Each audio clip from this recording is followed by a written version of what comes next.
Good afternoon. Today's jobs report shows the extraordinary impact recent weather events have had on our economy.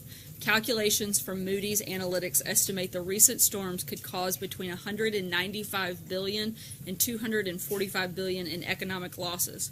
But those numbers, as large as they are not the best way to understand the impact these storms have had on the people of our nation.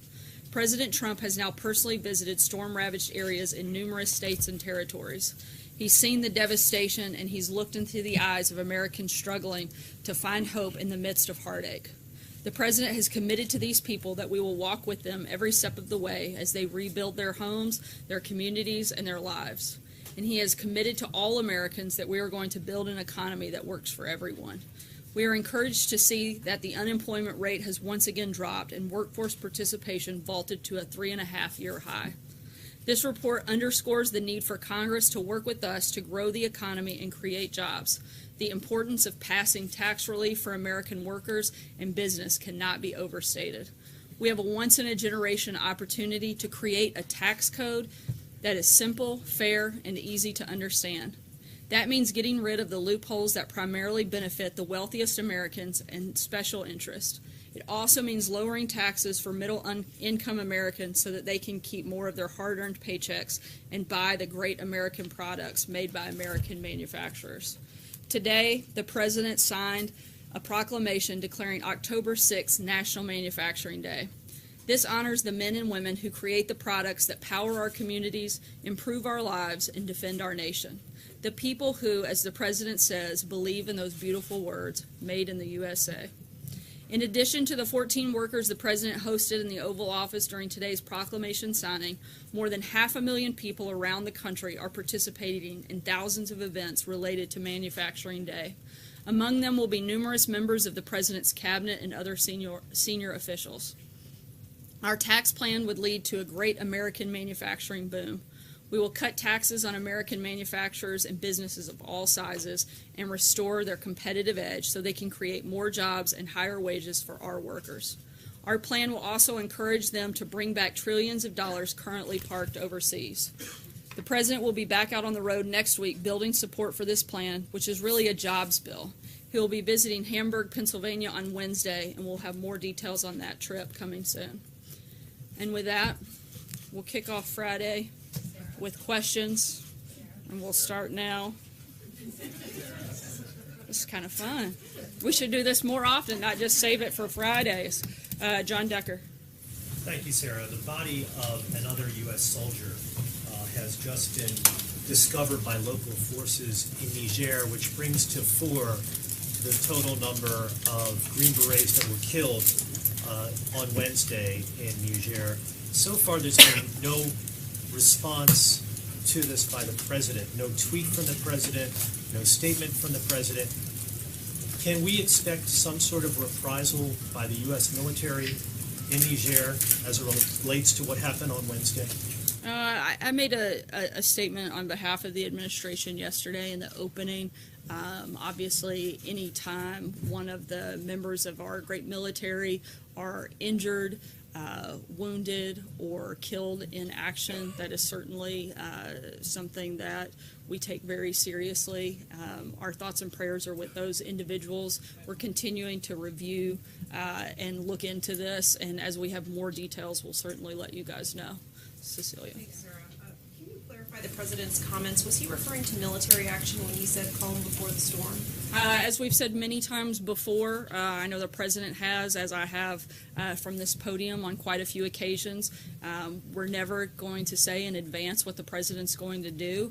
And as he said last night, in addition to those comments, you'll have to wait and see. But how seriously should the American public or American adversaries, for that matter, take these comments? Was it a joke? Was it serious? I think you can take the President protecting the American people always extremely serious. He's been very clear that that's his number one priority, and if he feels that action is necessary, he'll take it. Steve? Sarah, when the President said that he wants his military leaders to give him military options faster, does he feel like they are intentionally slow walking these options to him? No, not at all. But this is, as you know, he's a person who likes to take action and take it quickly. And I don't think you should read into anything beyond that, as he wants options on the table so that he can make quick decisions. Just a general comment, or did he mean a specific country? I believe it's just a general comment. I'm not aware of anything specific that was in reference to.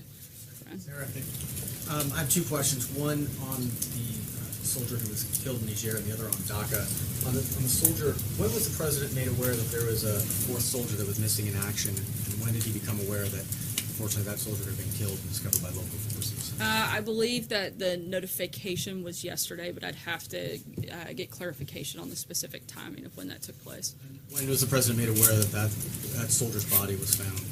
I know that it was pretty soon after that had been discovered, but as far as like an exact time, I couldn't give you that. But I know Chief Kelly kept him updated constantly on that situation as it evolved. And for the question on DACA, today the president welcomed Hispanic American leaders to the White House. He did not mention his decision to end DACA during his remarks there. He did not renew his call for Congress to protect those who are going to be vulnerable for deportation starting in March. Why did he not bring that up? Look, I think he's been clear. There's no reason to continue to reiterate the same position that he's held. He's called on Congress to act on it.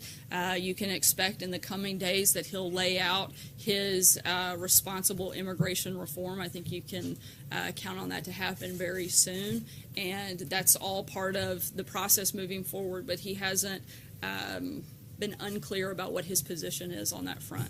April. Sarah, going back to calm before the storm. When presidents deal with world matters like this, all options are on the table. Has this White House exhausted diplomacy? Because for him to say the calm before the storm, and listening to what you just had to say. We're continuing to put maximum economic and diplomatic pressure on countries like North Korea. We're going to continue to do that, but at the same time, the president's going to keep all of his options on the table. Our position has not changed. It's been very consistent. Korea, that's the storm. I'm just using that as an example. I think we've got a lot of bad actors in the world, North Korea, Iran. There's several examples there.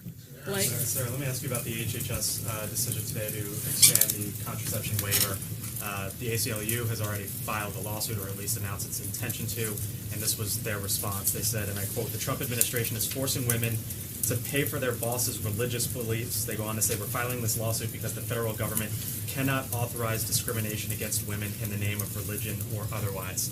Your response to that would be what?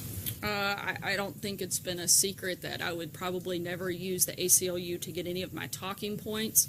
The president believes that the freedom to practice one's faith is a fundamental right in this country, and I think all of us do. And that's all that today was about. Our federal government should always protect that right, and as long as Donald Trump is president, he will. So then in not responding to the ACLU, what would you say maybe to the women out there, or to the families out there who now have to pay more out of their pocket to get contraception coverage that they choose and that they desire? This is a president who supports the First Amendment, supports the freedom of religion. I don't understand why that should be an issue. The Supreme Court has validated this decision, certainly many times over, and the president is somebody who believes in the Constitution. If people don't like what the Constitution says, they should talk to Congress about changing it. Hallie. I want to follow up on that. I've got another for you. Given the lawsuits that the ACLU has already filed, said it would plan to file, is the administration prepared to defend this contraceptive mandate rollback all the way to the Supreme Court if need be? The Supreme Court's already made clear what their position is, and it supports what this administration has done. There will be a legal fight that escalates to the Supreme Court. I think if it does, it'll show that this administration is on the right side of the law. And then my question, Sarah, was just on the calm before the storm issue again, because if the president wants to preserve. Why would we ask the same question? Well, it's a different question. It's actually. Friday, so I thought maybe we'd change it. It's actually a follow-up, because if you said the president wants to preserve an element of surprise. So if he wants to preserve an element of surprise, why would he dangle hints about his actions in the first place? I don't believe he did. Matthew. You'll find out and brought up a calm before the storm. Simply unprompted. He didn't talk about any specific actions at all. Matthew. If I could ask two questions. First, following up on the HHS change, does the White House have any estimate of how many people could lose access to birth control under this change? I'm not aware. I'd refer you to HHS for specifics on that data. Just a quick follow-up on a different topic. The President repeated earlier today that the U.S. is the highest taxed nation in the world. That's not true. So why does he keep making that statement? Why does he stick to that talking point? I believe there are specific sectors within the country that are among the highest taxed in the world, and we'll be happy to provide. We'll be happy to provide that data to you, John. Thank you, Sarah. I have two questions. First, there's been rumors that Prime Minister Tsipras of Greece will come here on the 17th, meet with the President, and then meet with the Vice President on the 18th, and we've had no confirmation. Is the Prime Minister invited, and is he coming to meet the President and Vice President? He is, and I believe that date is correct. The 17th, I believe that he'll be here on that date. The other thing is that the administration has had a vacancy without a permanent Secretary of Homeland Security for 2 months, which is a record for that position not operating with a permanent secretary. Are we going to have an announcement on a choice of a permanent secretary within days, next week perhaps? And rumors are consistent, he will make Elaine Duke the permanent secretary and send her appointment up.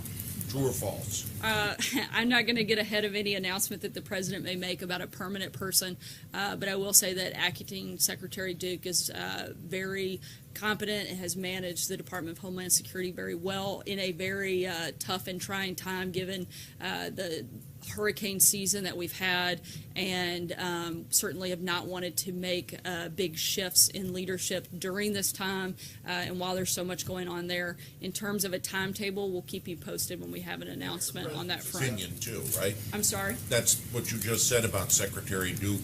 The testimony you gave is the President's opinion of her as well. Yes, he's happy with the job that she's done as the acting secretary. Jordan? Thanks, Sarah.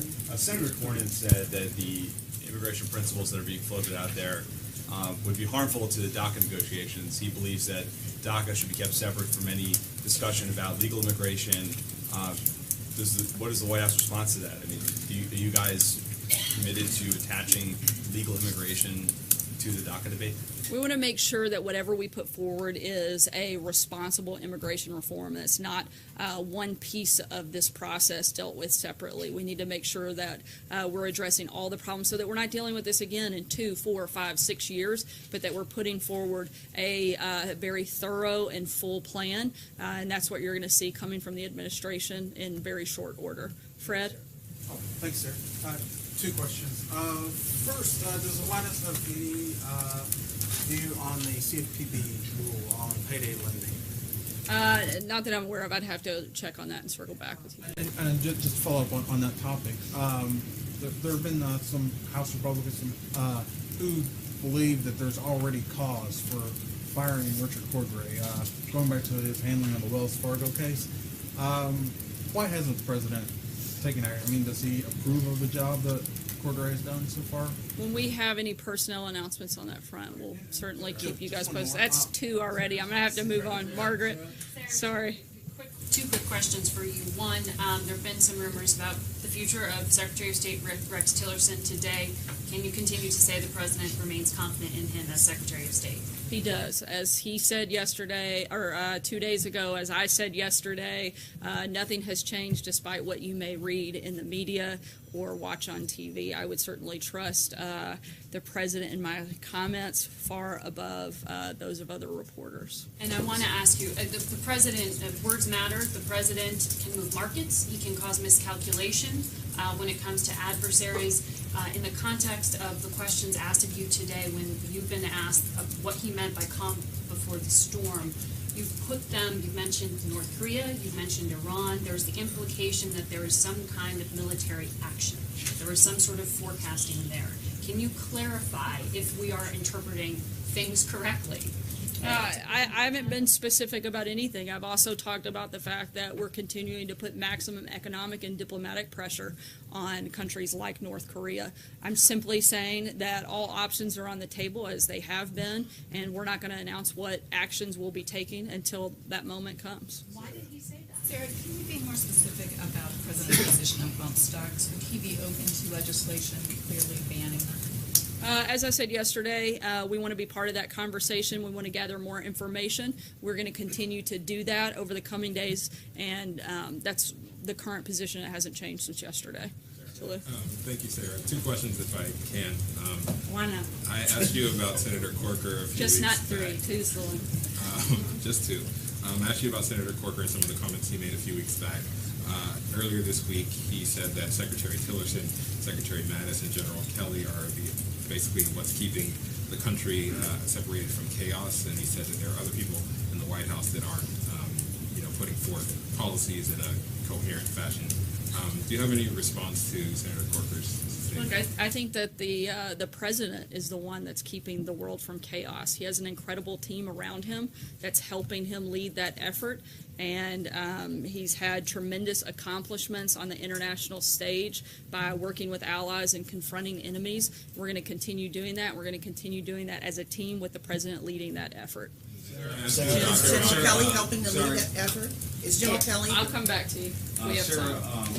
getting back to these calm before the storm comments, I wanted to ask you about that in a different way. There's a theory in Washington, and forgive me if you've been asked about it before, that the president subscribes to this madman theory, that if he makes a lot of unsettling, off-putting comments that sort of throw people off, that he likes to keep his adversaries guessing. That's sort of the point of making comments like calm before the storm and so forth. What is your sense of that? Is there anything to that? I think the president's addressed this himself. He certainly doesn't want to lay out his game plan for our enemies. So if you're asking, is the president trying to do that? Absolutely. I mean, I don't think I don't think that that's a secret. I wouldn't say necessarily that he's trying to throw people off, but he's not trying to broadcast or telegraph his exact actions. I think we've seen what a failure it is when an administration does that, and this is a president who's going to do it differently and do it better. Just a quick follow-up on that. So when they sort of catch their breath in this town, when they sort of hold their breath in this town, when he says something like that, you have a smile on your face. I mean, is that somewhat satisfying? No, I just picture people in this town actually holding their breath. That might be a welcome surprise for most of America. Go ahead. Sarah, just one more thing I want to pick up on what Margaret was trying to get at, I think, is let me put it to you this way. Can you exclude the possibility that the president was actually just being mischievous? That he was messing with the press a little bit when he made that comment? I wouldn't say that he's messing with the press. I think we have some serious world issues here. I think that North Korea, Iran, both continue to be bad actors, and the president is somebody who's going to always look for ways to protect Americans, and he's not going to dictate what those actions may look like. I don't think there's anything beyond that that I can add on that front. Substantive question on Iran. A couple days ago, Senator Tom Cotton gave a speech in which he said he believes the best outcome for the Iranian nuclear deal would have it to be referred to Congress, but rather than have Congress reimpose sanctions, which he called a backward-looking step, we would use this period of 120, 90 days to renegotiate several terms of the deal. Does the White House think that that sounds like a plausible, like a good way to deal with the Iran nuclear deal? I'm not going to get ahead of the president's announcement on the decision that he has. What I can tell you is the president isn't looking at one piece of this. He's looking at all of the bad behavior of Iran, not just the nuclear deal as bad behavior, but the ballistic missile testing, destabilizing of the region, #1 state sponsor of terrorism, cyber attacks, illicit nuclear program. He wants to look for a broad strategy that addresses all of those problems, not just one-offing those. That's what his team is focused on, and that's what he'll be rolling out to address that as a whole in the coming days. Steve? Follow up on that. Is it the president's wish that Congress reimpose sanctions on Iran for those bad acts you're talking Again, about? I'm not going to get into the details of what the president's decision is until he makes that later in the week.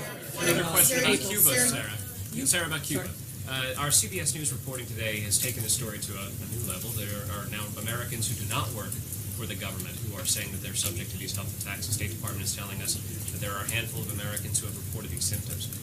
What's going on here? How is the White House viewing this? How are we going to get to the bottom? Something we take extremely seriously. We're continuing to investigate. The State Department is taking the lead on this effort, and we're going to continue looking into this until we get some real answers. Call me Sarah. I'll come back. Just to drill down a little bit on what you said yesterday about press, saying that we owe it. I don't think anybody disagree that we should be as accurate, fact-finding as possible. But to flip it, do you and the president believe the president has a responsibility to be as truthful and honest with us as possible? Has he done it? And for those surrogates who have used your terms, alternative facts, would they then not do that? Absolutely. I think we all come here every day and do our very best to give you the best and most accurate information that we possibly can. April? I think so. Okay, going back to the answer about leadership, the president's leading, is General Kelly part of that leadership team with the president as he's leading in this White House? Absolutely. Does the president have confidence in General Kelly? Absolutely. And if today's Friday, could we expect a resignation today from anyone? I don't think so, April. David? Thank you, Sarah. Since we last heard from you, the film producer Harvey Weinstein has become the subject of some very serious sexual harassment allegations. And there's building pressure among Democrats who received campaign donations from him to send the money back. And I note that this particular producer was very critical of the president during the campaign and suggested that Latinos in Hollywood would be deported if he were elected. Does the president support the idea that Democrats who got donations from this person should send the money back? I think it's a decision for those individuals to make. Whether or not that's money that they want to take, that's up to them. That's certainly not a decision for us to make. Deb? One more, I'm sorry. Why hasn't the president fired John Koskinen from the IRS, given all the scandal over the conservative targeting scandal that he commented about so much during the campaign? Why does John Koskinen still have his job? I'll have to ask him, David, and get back to you. Deb? Las Vegas question. The president lavished praise on the Las Vegas police for their amazing handling and their response after the Sunday mass shooting. Nevadans credit federal programs that train aides to deal with terrorist attacks. I'm sorry, can you speak up a little bit? Nevadans credit federal money programs that train them to deal with terrorist attacks for their great response. You all have cuts in those programs in your budget plan. Are you rethinking that? I think at this point we're continuing to move forward. If there is a moment where we feel like the safety and security of American citizens may be at risk because of cuts, I think we'd have to revisit it at that time. Jim? Sarah, the nation lost 33,000 jobs in September.